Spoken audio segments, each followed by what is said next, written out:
பணியேறும் தொழிலாளியின் இரு கால்களிலும் sub inspector துப்பாக்கியால் சுட்டுள்ள சம்பவம் தென் மாவட்டங்களில் கடும் கொந்தளிப்பை ஏற்படுத்தியுள்ளது. தற்காப்புக்காக துப்பாக்கிச் சூடு நடத்தியதாக காவல்துறை தரப்பில் தெரிவிக்கப்பட்டாலும் கல் இறக்கி ஒரு மாதம் ஆன தோப்பில் எப்படி சட்டவிரோதமாக கல் இறக்கியிருக்க முடியும் என பணி தொழிலாளியின் தரப்பினர் கேள்வி எழுப்புகின்றனர்.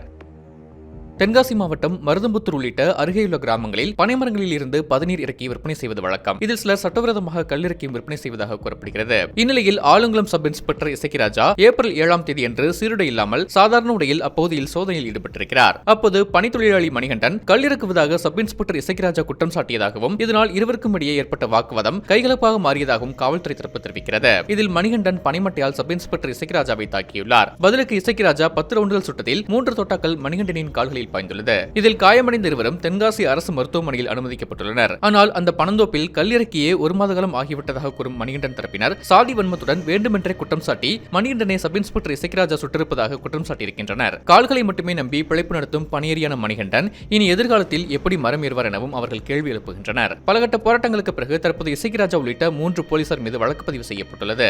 சப் இன்ஸ்பெக்டர் இசக்கிராஜாவும் சர்ச்சைகளுக்கு பெயர் போனவர். இதுவரை அவர் மீது 5 மனித உரிமை வழக்குகள் நிலுவையில் உள்ளன. ரவுடிகளுக்கு வாட்ஸ்அப்பில் மிரட்டல் விடுத்தது, ரவுடி நீராவி முருகனை என்கவுண்டர் செய்தது என இவர் 2 ஆண்டுகளுக்கு முன்னர் பரபரப்பாக பேசப்பட்டார்.